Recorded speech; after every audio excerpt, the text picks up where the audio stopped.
जब ब्राह्मण कहते हैं उत्तर दिशा की तरफ देखो, वो देखो ध्रुव है। क्यों?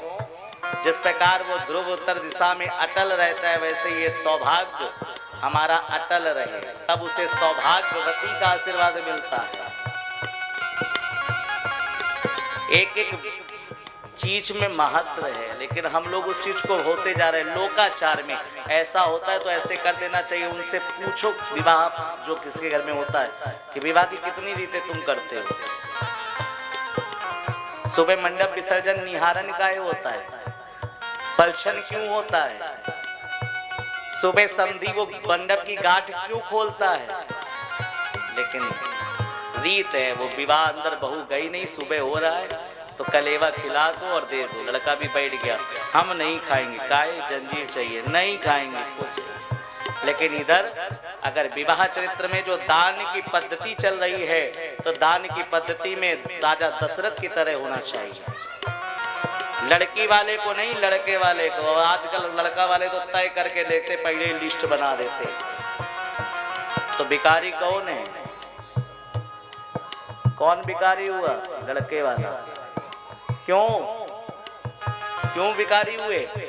अरे ध्यान रखना, स्त्री ऋण से मुक्त कभी पुरुष नहीं होता। मातृ ऋण से तो गया कर सकते हो, पितृ ऋण से तो कर सकते हो, लेकिन एक ऋण तो और बाकी है ना, स्त्री का ऋण। जिस पत्नी को आप लेकर आए हो किसी पराये घर से, जिस पराये घर से लड़की को लेके पली पलाई आए हो, तो जिस प्रकार लाख घर पे पुत्र हो जाएं, लेकिन जिस कोख से कन्या नहीं होती वो कोख शुद्ध नहीं होती। और जो पराये घर से अगर गृहस्थ में है, पराये घर से विवाह करके कन्यादान तो संकल्पित ले ली पली पलाई, लेकिन जिस प्रकार कन्या पैदा करके अगर जिस दिन आप दूसरे को नहीं देंगे, तब तक वो पत्नी के ऋण से आप कभी मुक्त नहीं हो सकते। जिस प्रकार पली पलाई आप लाओ, उसी प्रकार पाल करके उसे देना चाहिए, तब आप ऋण हो। अब कहने का तात्पर्य जिसके अगर पुत्र के बाद पुत्रियां ना हो, एक भाव है, तब शास्त्र कहते हैं जो भागवत में रुक्मिणी विवाह कर लेता है, और अगर भागवत का रुक्मिणी विवाह कन्यादान ले ले, या दूसरे में तुलसी का विवाह करके पौधा लगाकर बड़ा करे, जो तुलसी का विवाह कर देता है इस ऋण से मुक्त हो जाता है। ये विधान है, ये तुलसी विवाह का चाहिए। हर एक चीज का महत्व है। धान का प्रयोग क्यों लेते हैं? किसी को पता नहीं होगा धान होता काहे के लिए, लेकिन वो क्या कील चलती है, लावा कर दिया। लेकिन कभी क्वेश्चन करो कि लावा काहे के लिए? लावा का पता है धान काहे के लिए होता है। विवाह चरित्र चल रहा है द्वारिका नाथ का, पहले समझा देते, हम तो आगे बढ़ी जाएंगे, लेकिन महत्व तो बता दें, सीखे क्या है। लावा का प्रयोग इसलिए करते हैं कि सारे अनाज की खेती एक खेत में होती है, लेकिन कभी धान की खेती एक खेत में नहीं होती। एक खेत में बोया जाता है और धान, और दूसरे खेत में रोपा जाता है। बेटी एक कुल में पैदा होती, दूसरे कुल में दे जाती। दूसरा क्यों? धान को पहला नियम था, जब वागदान होता था तिलक, तो आजकल का तो हम कलयुग में कुछ तो कह ही नहीं सकते, क्योंकि अब विवाह चरित्र खोल दे तो तिलक में क्या आता है? हल्दी आता है कि नहीं? पर्चा तो बहुत लंबा बना देती हो, परात लाना, फल लाना, मिठाई लाना, लगन। लेकिन ये सब व्यर्थ की चीजें हैं। महत्व क्या है? नारियल जो गणेश जी के स्वरूप का है।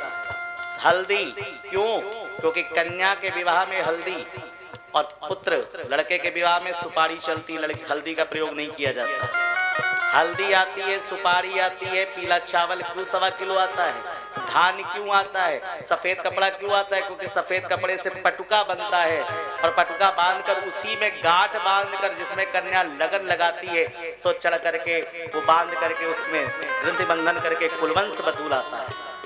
हल्दी इसलिए उसी हल्दी से ही संपूर्ण विवाह लड़के वाले करते, हल्दी नहीं खरीदी जाती है। सुपारी क्यों? उसी सुपारी के पूजन से ही सारे देवताओं का निमंत्रण होता है। आजकल पंडित जी से पर्चा बनाया, पर पीपा में रख दिया, करो।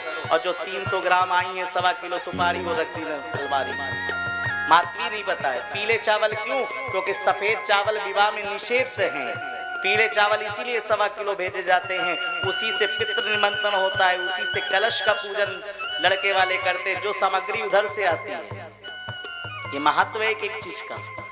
लेकिन हम क्या, लोकाचार में पता नहीं, वो केवल टीवी देना तो टी सीरीज की या गोदरेज की देना, ये देना तो ऐसा देना। अरे ये विवाह चरित दशरथ से जी से जब राम जी का विवाह हुआ था तो दशरथ जी जा करके जनक जी के द्वार पर जब पहुंचे थे तो नीचे ही बैठ गए थे जनक जी के पास। जनक जी के सामने दशरथ जी नीचे बैठ गए और हाथ फैला दिया।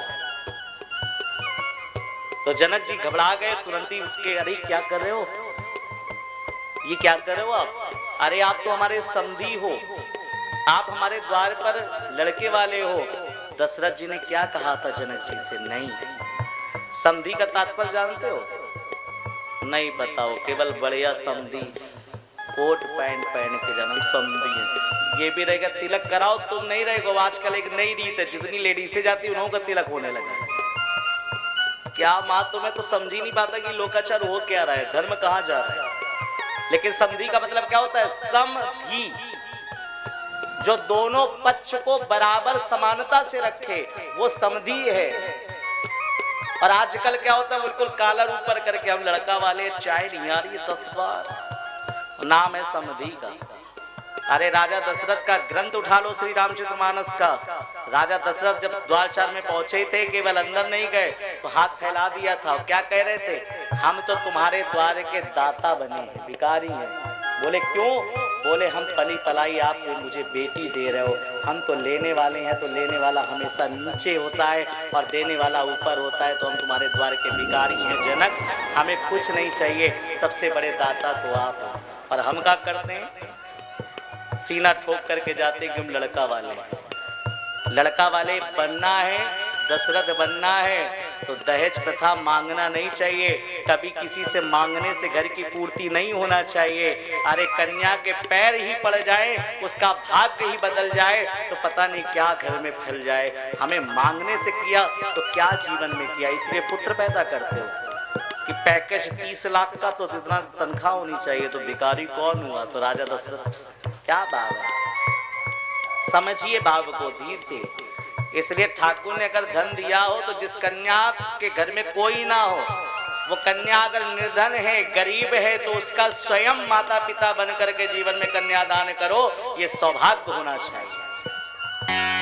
इसलिए मैंने संकल्प किया था कि जब ठाकुर जी देगा तो 2025 से एक नई रीत, जिस दिन रुक्मणी विवाह होगा, तो मैंने आज नहीं कई बार संकल्प कर चुका हूं कि 2025 से एक नई रीत है कि जिस दिन रुक्मणी विवाह किया करूंगा, उस दिन ये दुनियादारी ना करके जिस गरीब कन्या का विवाह जैसे एक बार लैया बाजार में मैंने कराया था, उसी प्रकार ये रीत उस रुक्मणी विवाह में कर देंगे। अगर 100 कथाएं होती तो कम से कम 100 गरीब परिवार का पेट भर जाए और विवाह हो जाए। अगर कन्यादान करना है तो साकार रूप करो ना, निराकार रूप करने से क्या फायदा। अगर भगवान ने दिया है 100 लोग कथा बैठ के सुनते हैं। अगर एक गरीब कन्या का रुक्मणी विवाह अगर उस दिन हो जाए तो रुक्मणी विवाह के तो कितने परिवार ऐसे हो सकते हैं। लैया बाजार में जब एक मालिन का हुआ था तो केवल एक ही कहने से छोड़ो, उसके पास कुछ नहीं था, लेकिन एक ही बार अलाउंस हो गया था तो उस लड़की को कितना आप लोग ने दहेज दिया था बताइए। आज 5-6 साल पहले की बात है। लेकिन अगर वो कितना अच्छा उस दिन रुक्मणी मंगल महोत्सव चल रहा था कि रुक्मणी विवाह हो रहा था और उमा महेश्वर में उस कन्या का पैर पूजी चल रही है, तो अगर ये रीत करके उस रुक्मणी विवाह के दिन एक कन्या गरीब की दान होने लगे और जो ये बैठ करके दान ना करके अगर थोड़े थोड़े लोग उसी कन्या के लिए दान करते रहें, तो कोई भी लड़का वाला मांगे ना और कोई लड़की वाला जाकर किसी लड़के वाले का घर भरता रहे। तो ये भाव होना चाहिए, किसी का घर भरना चाहिए। ये सच्ची कथा है। अपने लिए तो सब जीते हैं, जीवन में एक बार दूसरे के लिए जियो, वही जीवन है। ये आनंद का विषय है। इसलिए कभी भी श्रृंगार करो तो ये भाव न रखो कि हम सौभाग्यवती हैं। जीवन में जगतपति के लिए श्रृंगार करो, अटल सौभाग्यवती का प्राप्त करने के लिए सौभाग्य करो। सिंदूर लगाओ तो भगवान द्वारिकानाथ का, चूड़ी पहनो तो द्वारिकानाथ का। जिसके वर्ण से आप सुमंगली कन्या से वर्ण किया है, अपने माँ गौरा से